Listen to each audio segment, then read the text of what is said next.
welcome back, or welcome if you're new. My name is Becca and this is Becca is Stitching. This is Flosstube number 6, and here on Flosstube we talk mainly about cross stitching, but you know, kind of whatever fiber arts or other crafts that we get into. It's February 28th today, so I'm a little bit after my 2-week cadence, so I'm kind of thinking of switching to filming on Fridays instead of Mondays and last Friday. So my husband and I are trying really hard to start waking up earlier in the morning, which means I've been tired for 2 weeks. So I was way too tired last Friday, honestly, to film anything. So I've got a lot to go through today. I've done a lot of crafting, a lot of knitting. Right off the bat, I would like to say that I had 3 giveaway winners last week. One of them has reached out to me. The 2 who won Mirabilia patterns have not.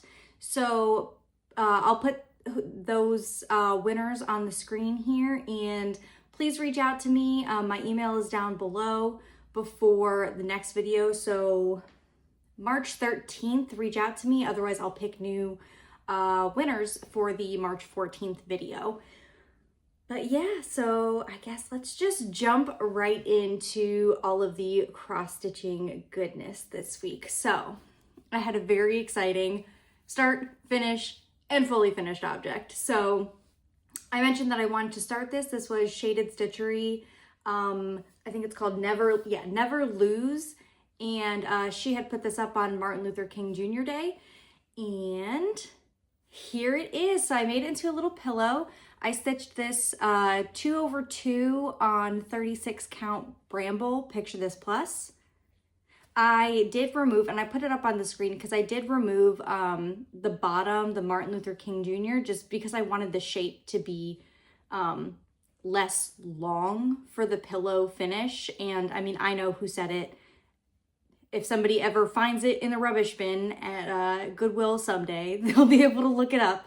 So I wasn't too worried about it. But yeah, so it's not the best finish. Like I just, I kind of wung it. Like I've quilted before, you know, whatever. I've made project bags. So I don't know. I kind of just like threw some interfacing, threw some fabric down, and just kind of figured it out as I went along. So it's not perfect, but it's very cute. I added this fabric to it, which I got from Joann's a little while ago. R.I.P. Joann's. I actually used this fabric to make my older sister a cross-stitch, like project bag. Not last year, but 2 years ago for Christmas. So yeah, I didn't think. My husband chose this because that's what he does. And I think it goes really well. The purples and the blues in this with this blue floss. And I did stitch this in Dinky dyes. I think the fabric, the floss color is pretty funny. It's called Despair. And I got this in a Nice List box from Black Needle Society in 2023. I haven't used silks. This is my first time using silks, and I'll hold this up so you have something pretty to look at. But I didn't like it. I didn't like stitching with the silk. And I don't know if it's Dinky dyes I don't like, or let me know what you think below. Like, is Dinky dyes different from silks? Is it a good approximation of what stitching with all silks is gonna be like? Because if I don't like stitching with silks, I mean, honestly, that's fine because they're expensive. So, you know, really I'm okay with that if I hate it. But, I do have a couple that I got in that box that I'll eventually use up, but I just don't know if I like the feel of it. Stitching one-stranded just looked weird on this, which I thought it would look okay. So I had to do 2/2, but I mean, I think it came out wonderfully, right? Like I think it looks beautiful. I just didn't love the experience of stitching with the silk, which surprises me because that's why I put off using it so long, because I thought I would enjoy it and I wanted to use it for something special, which I did use it for something special, but I don't know, it has me questioning some things. So let me know what you guys think of Dinky dyes in particular versus like other silks on the market, because that could potentially save me a lot of money going forward. Anyway, so that's gonna go on my bookshelf. as all of my other trinkets do. That's its at least temporary home for now. But yeah, that was exciting. I very rarely start, finish, and then fully finish anything. So I was pretty proud of myself for just getting to that point, I think. All right, so, okay, so I haven't done a whole lot of my full coverage stitching. I only did just a little bit to get this column done. So this is Farewell to Lothlorien, Max Colors, regular size. Stitching this 1/1 full cross on 28 count lamb's wool Jobelin. So I finished up this last column here. We'll have a picture of where it was last time and what the finished design is going to look like. But I got in 644 more stitches. So I mean, I've met my main goals for this and my other large full coverage project. I'm just certainly nowhere near the stretch goals that I've put up for myself. But that's okay. That's why it's a stretch goal. I kind of let some other projects take precedence, and I wasn't super, you know, we'll bring it up a little bit. I did finish that column. I mean, this portion of the chart is a little boring too, so that may have influenced it. And then once I was done with this, I just didn't want to put, and I had finished the full square for Succubus, so I just didn't have the emotional energy to put that back on the Q-snap, so I didn't do a lot this month or this last 3 weeks on those. But I did get fully caught up with Secret Grove. So this is the Secret Grove Stitch Along designed by Needle Lot Designs. I'm stitching this on 36 count. Let me double check before I say the wrong thing. 36 count French lilac linen from Picture This Plus. Beautiful, beautiful dark purple fabric. I love it so much. And I'm going to have at least some extra over here to do maybe some smalls in the future, which is, I think some ornaments could look really good on this, honestly. But yeah, so last time you saw this, of course I'll have the picture up, but I had finished parts 1, 2, and 3. So part 1 was the top of this tree and the moon and the branches and the key, like the key here, I think, and the lantern, possibly. Part 2 was the owl, and maybe that's where the lantern came in and stuff. Part 3 was the rest of this tree and those mushrooms. Part 4 is what I just finished, and we'll just, you know, get a little bit lower on here. So that is the apple, the acorn, and thistle, our little chipmunk, our herbalist chipmunk. Part 5 is that stopwatch and a feather from our owl friend up there. And part 6 was pretty big, but it's Dr. Mortia, her scissors and thread, and her hourglass. But it looks incredible. I mean, you can see it looks so beautiful. I'm just gonna bring it up close so you can see what that looks like.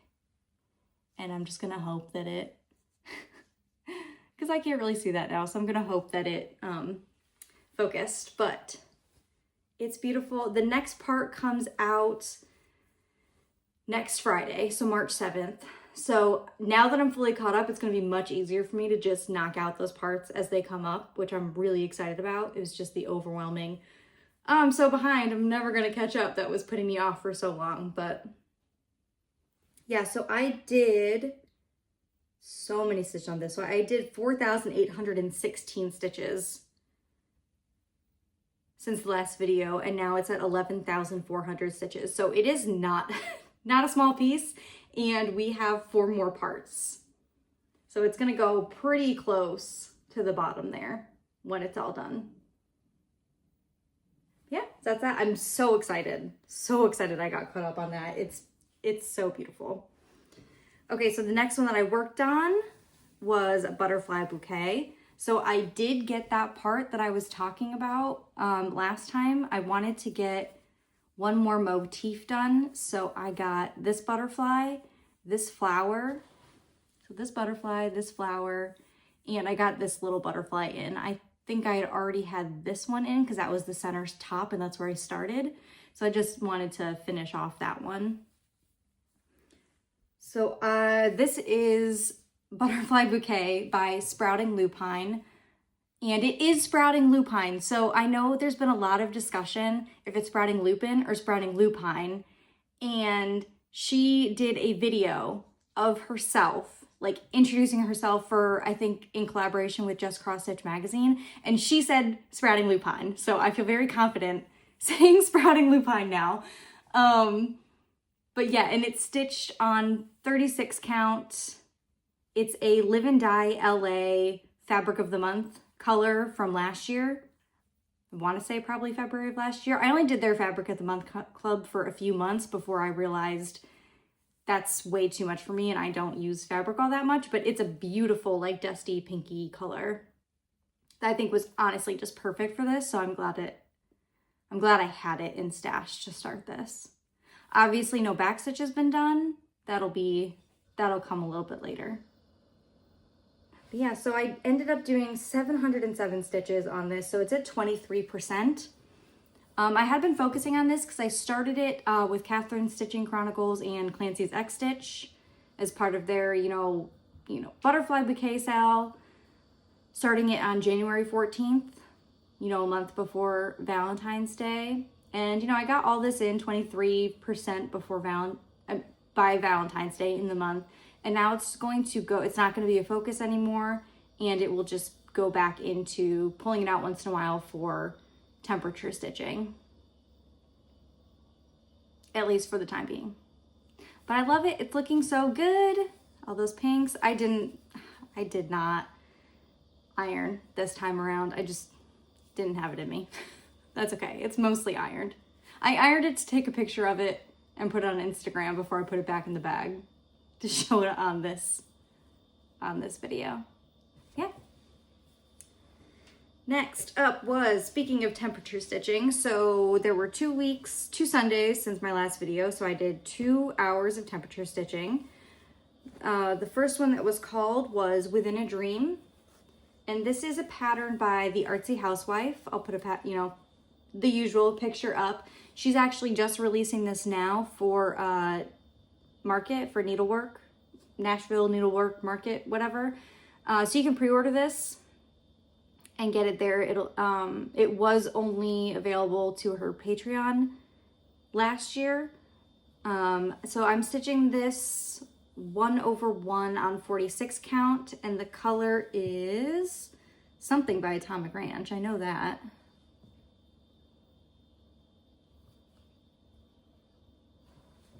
Wild Mint Linen from Atomic Ranch.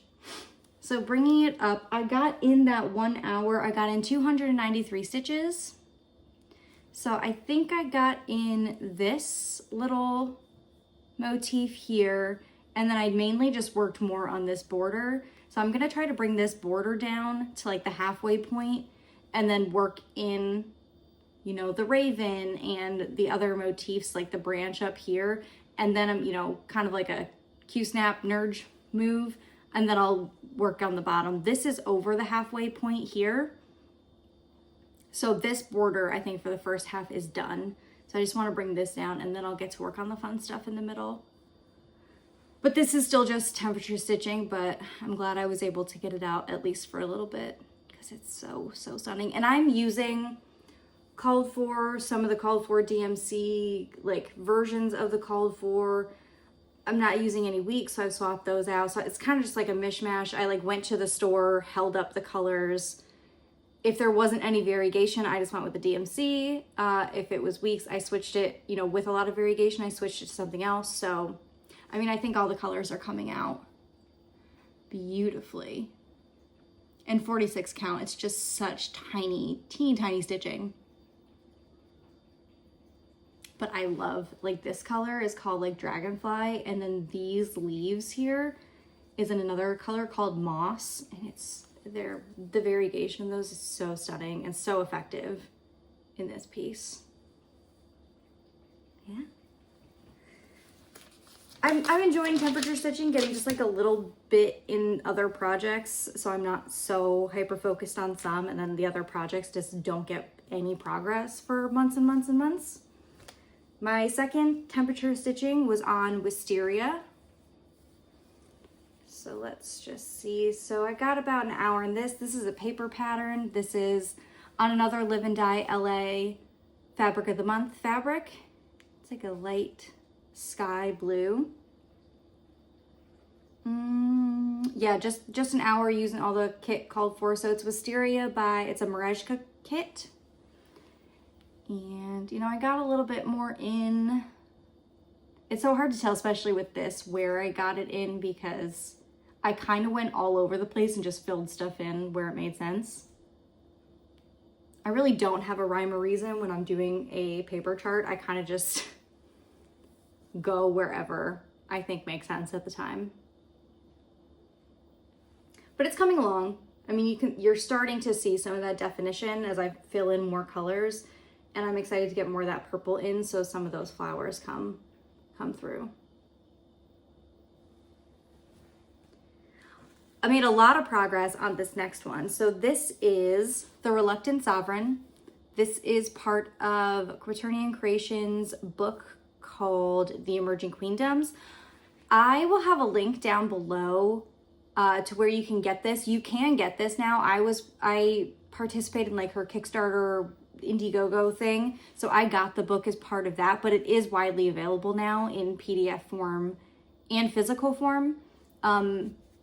More of the details, if you go to her Instagram, she has the link tree and you can find out the links to it. But I want to keep working on this, keep it in here, because I have such little fabric on the sides that I really don't want to be pulling it in and pulling it out very much. It's like just enough margin for this piece.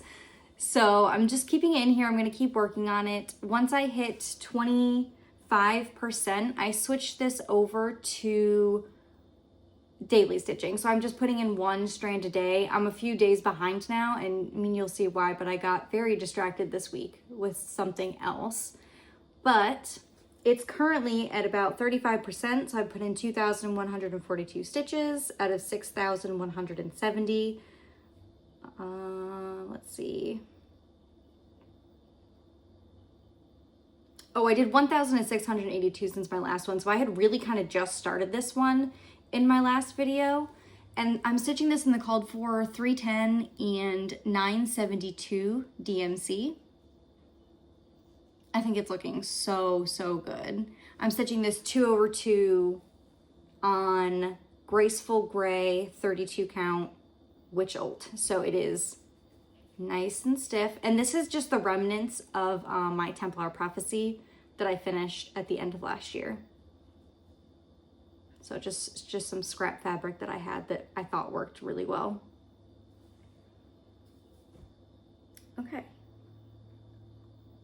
Okay, so for my whip go calls this month, the first one was my least favorite project at the time. That was my stocking.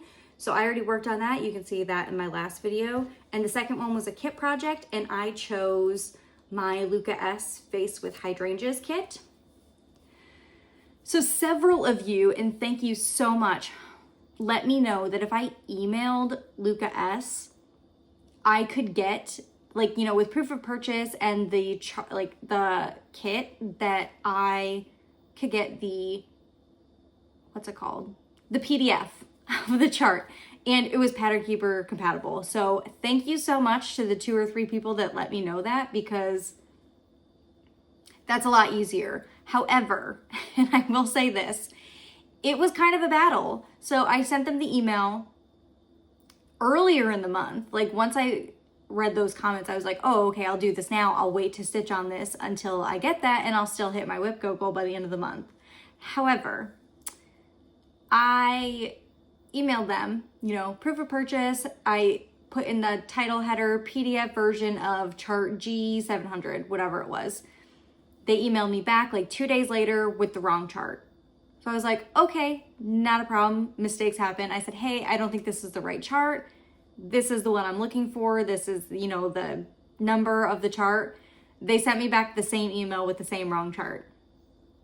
Again, like 2 or 3 days later. So I was like, hey, that's not the right chart. Like the first one was a little bit more polite. Honestly, the second one I was like, I don't know who's reading this, but this is not the right chart that you're sending me. So then eventually they responded to that email and they're like, oh, okay, what's the chart number? Like, what's the pattern number? Like the G700. And I was like, from my first email, I sent you a picture of it, but it's this, you know, and I was just like, okay. And then they finally got it to me, but I had already started stitching this again on the paper pattern because I was like, if I don't start now, and this was Sunday, I'm not going to finish my whip go goal, you know, and I only have 3 days to stitch, right, to count my whip go goal complete this year. That's all I'm doing. And I was like, okay, I'm never getting it done. I got my first 2 stitching days, and then finally I got the right chart, uploaded to Pattern Keeper. We were all good, and so I'm good now. We're all set. But, you know, if you're looking to do that, just be prepared. I don't know if it's a language barrier issue. I'm not sure what it was, but it did take a little while to get the right PDF, which is, again, fine. Like, they don't owe that to me. I bought the chart and I would have worked on the paper chart, but it was just the miscommunication over and over again with like kind of long delays in between. That was a little bit frustrating, but I did get quite a bit in. So I'm at 6,334 stitches out of 42,000. So it's about 15% done. Again, I have no idea how much I've done, you know, like since my whip parade at the beginning of the year, but I got quite a bit in. So a lot of this is really filled out now. I got to the other side of the chart. I'm working in some of these really light, you know, like 3865 type colors. So, I mean, it's really looking wonderful. So I'm using the kit floss, which I believe is Anchor floss. I'm using the, you know, kit fabric, which is very stiff, like canvas, which is actually perfect for the 2/1. Actually, what's 10th stitch? I believe this is 10th stitch, but you can see the back. I'm doing, you know, kind of the long back instead of like just a half stitch, which leaves straight up and down all across the back. And I'm doing that because this fabric is so stiff that I'm not worried. As long as I'm not like yanking on the floss, it's not gonna warp this fabric at all because it's so well structured.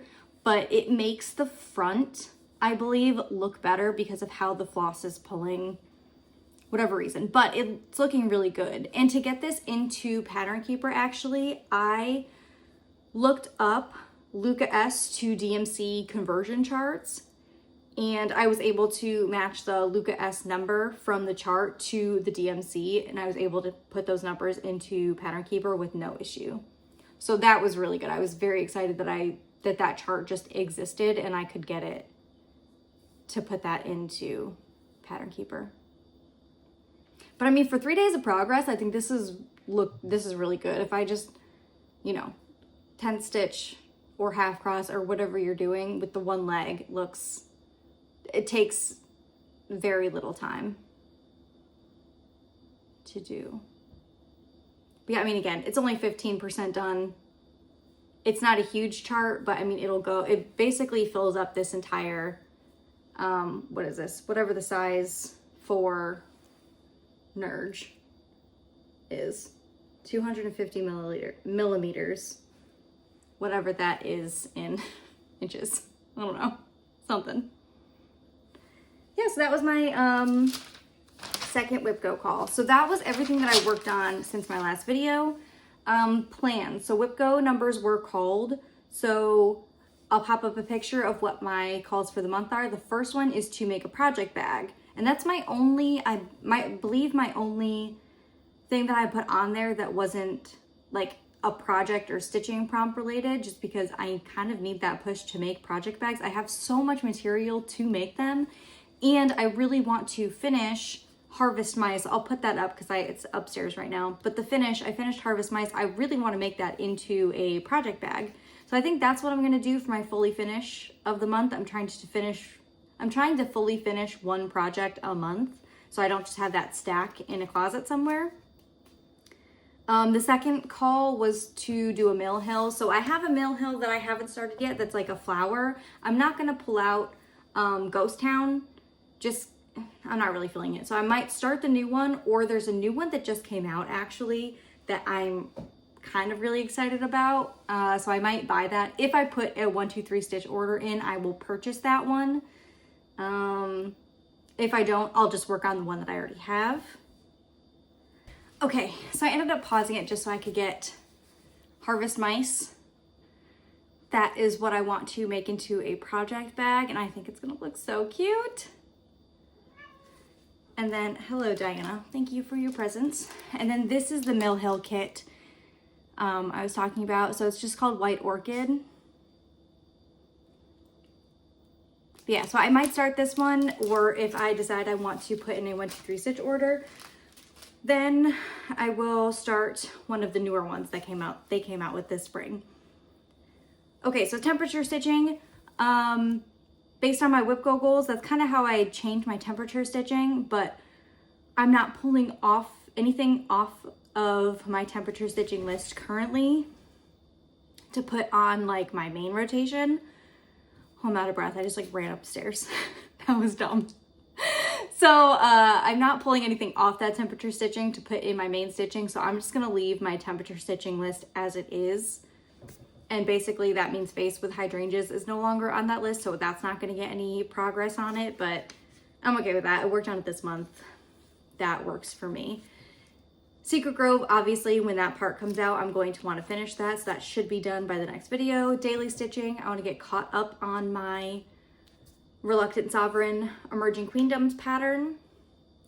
I need to get back to my stocking. I really do need to get back to that. I've got a lot of progress to make up with that one if I want that done in my mental timeline for this year. Let's see. Oh, another thing is I might have a new start. So I mentioned a little while ago that I put an order into Owl Forest Embroidery, and I got 4 floss packs and 4 patterns. The first one I'm gonna start with is called Moon Deer. So I will put that picture up on the screen. And I thought I had the perfect fabric for this.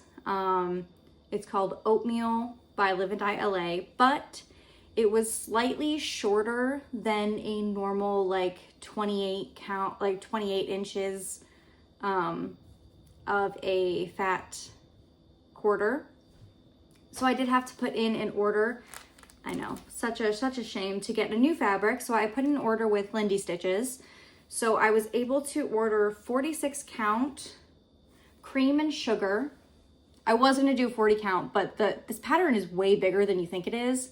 So I got this 46 count because it would have been tight borders or tight margins with the 40 count.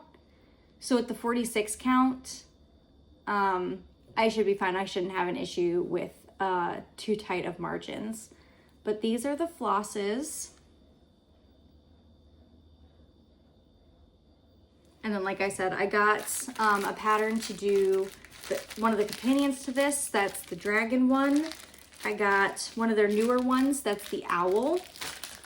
And then I'll show these a little bit slower. So the dragon, I got these. It's got this red. I'm not taking them out of the packaging. So it's kind of got the red instead of the purple that Moon Deer has. They're very similar. I'll probably end up doing them on the same fabric and all of that stuff. This one is Pomegranate Bird. Of course, I thought of Red Stitchery when I decided to do this one. And then this one is for Barn Owl. So my husband has been asking for an owl chart, and we agreed on this one. And it's got so many beautiful flosses. It's pretty stitch dense. I think that's why there's a lot more flosses for this one than there are the other ones, because I don't think it's like honestly as big. I just think it's denser. So yeah, so I got all that in. Of course, one piece of fabric cannot travel alone. I actually almost had an issue with this. So I was gonna get the 40 count half yard just to make sure I had no issues, but their website was actually incorrect and they were out of that. So in talking to them, I thought they only had a fat 1/8 of the 46 count, which is what I really wanted. Turns out they actually had the fat 1/4. So I was able to get the fat 1/4 of the cream and sugar, which is perfect for this. And obviously, you know, to make up the price difference, right? I got this beautiful grungy purple called Witch's Brew by XJU Designs. No idea what I'm gonna use it for, but very, very pretty. So that is, you know, semi-haul. I'm, again, not a big haul girl, but I was excited to that. And this is gonna be a new start. I'm hoping to start it this month at some point. We kind of put all of the ones that I got in like different categories. Like this one kind of screams spring with those purple flowers. The owl's kind of fall-ish. Pomegranate birds is like winter-ish. And then the dragon is more summery. So I asked my husband, I was like, yeah, which one should I start first? I love them all. And because it's almost spring, he's like, you'll probably enjoy working on this one and starting this one more now. So if I just don't start it in March, I will start it in April, sometime this spring. Yeah. Okay, that is it for the cross stitching. I did do a lot of knitting over the last 3 weeks. I was very close to finishing my socks last week, so I was able to finish those socks. I've worn them a lot. I've washed them, and I was surprised how much I loved wearing these. In my last video, I said, oh, you know, not really a sock person. I can't see myself knitting a bunch of pairs of socks. And then I think I lived in these socks around the house for like 4 days straight. So I was like, oh, maybe I am a hand knit sock girl. However, these stretched out a lot. So they are superwash with nylon. It's a Forbidden Fiber Co. pattern, thread, yarn, oh my God. Forbidden Fiber Co. yarn in the color Raspberry. Now I don't know if putting these in the dryer for a little bit might shrink them up a little bit, or if I might have any other issues. It is superwash, so I don't think it'll be too much of an issue, and shrinking it might be good. I did knit the size medium, and I don't know if I just prefer less ease than some people, but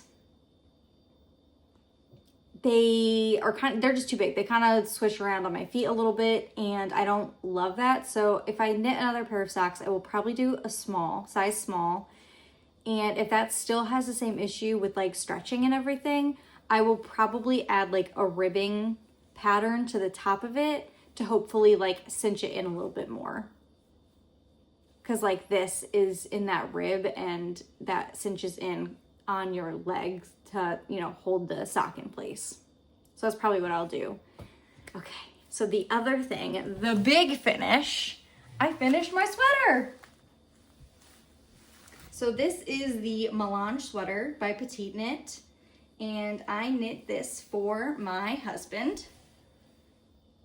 It's fully done. Okay, so this is a sweater. It's obviously very big on me. I am 5 feet tall. My husband is a little over 6 feet tall. Much broader shoulders, so it's not quite so long, not quite so much of a dress on him. It does fit him, but this is the finished sweater. I'm very excited. It was just eons of stockinette at the end there, and I just got to the point where I was ready for it to be done. But yeah, very excited. It's done.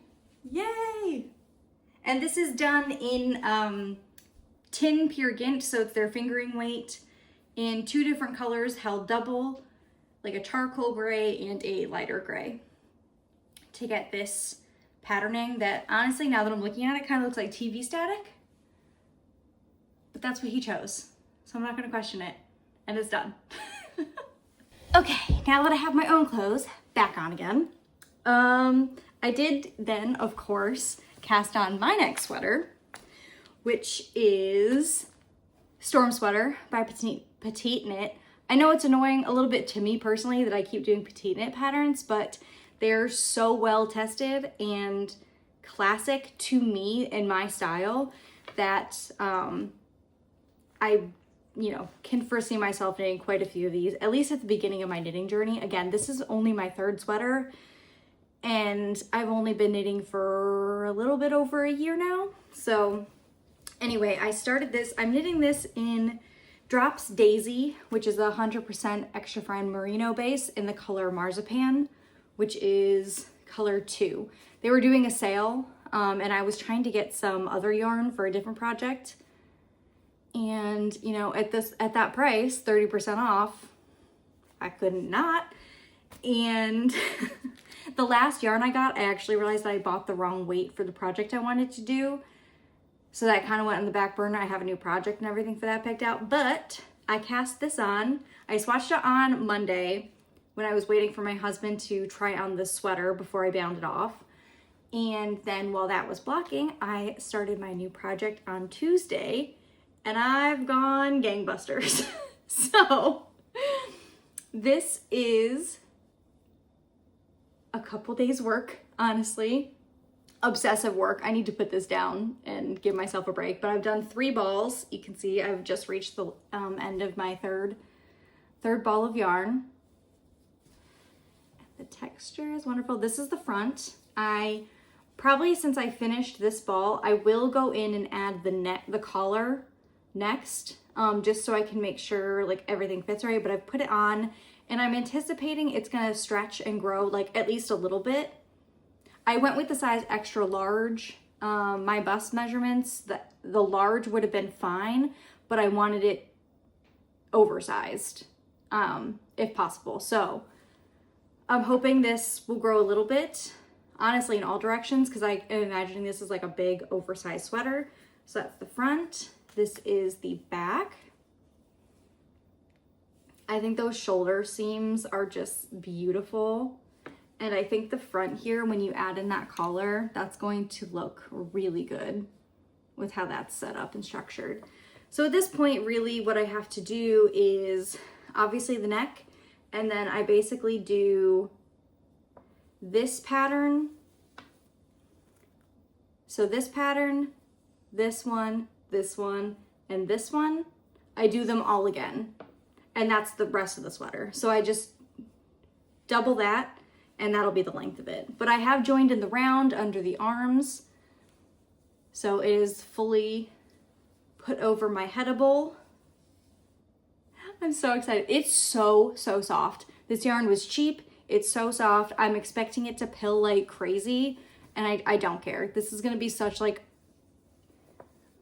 a sweater for whatever I want, but especially with oversized, even if it pills a lot, I'm just imagining lounging in the house forever in this sweater. I'm very excited. And then just quickly, the reason I put in that yarn order is I wanted to start a hat for my dad. So I got the Drops Fable, which is their sock yarn, and I kind of hate it. Whereas I love this yarn. This is scratchy. I don't know, I started the hat. It's okay, it's fine. I don't think it would be super itchy on the forehead. If I'm giving something as a gift, this isn't it. So I'm considering just unraveling this and maybe getting some actual hand-dyed, like nice yarn to make one for him, because I made one for all the other guys in the family except him for Christmas. You know, honestly, just ran out of time. And I do feel a little bad about that, but it is March now almost, so I mean, he lives in Western New York, so there's definitely still some cold days ahead. I just don't think this is what I want to give him. So I might have convinced myself to just drop this, but I've done so many hats now that I did this pinhole cast on, I do the disappearing loop cast on flawlessly the first time, and that's never happened. It usually takes like 2 or 3 minimum tries to get that cast on. So apparently 6 hats, you finally figure out what you're doing with the disappearing loop cast on. So that's it for my knitting. I did quite a bit of knitting in the last 3 weeks. And I do kind of want to put some of that just on the back burner and focus more on my cross stitch again. I'm at the part where I took several days off, like fully off of cross stitching, and I'm getting to the point where I do miss it a little bit. I have been reading quite a bit also, so I've read 5 books. You know, I'll just pop them up here. I'm not going to get into details. I'm currently reading to the sequel to The Wolf Den, which is on that list of books I've finished. I'm listening to that. The real star that I'm reading is this one, and this is The Courting of Bristol Keats. And I'm really, really enjoying it. So it's like Fae world, but not like A Court of Thorns and Roses style Fae. It's a little bit different. It's a little whimsical. I'm really enjoying it. And I can't even think of something that I would compare it to. I'm hoping that I enjoy it more, but it's this woman basically is pulled into the Fae realm to try to, you know, help save her family from ruin. You know, they're really poor. They offered her a priceless piece of art that she could sell for her family if she came into the Fae world to try to help them find and close a portal. And that is really all I'm going to say about it. But it's really good. I just got to a really good point. So honestly, tonight I might just be hunkering down with this book and trying to finish it instead of doing any crafting. The last thing I've been doing, I do video game also. So I kind of pulled up a tried and true game that I love. It's called Horizon Zero Dawn, post-apocalyptic. There's machines everywhere that you're trying to kill. They've started to, you know, go a little crazy, and you're trying to find out why. For all these reasons, somebody's also hunting you. It's really good. There's 2 video games, Horizon Zero Dawn and the sequel, Forbidden West.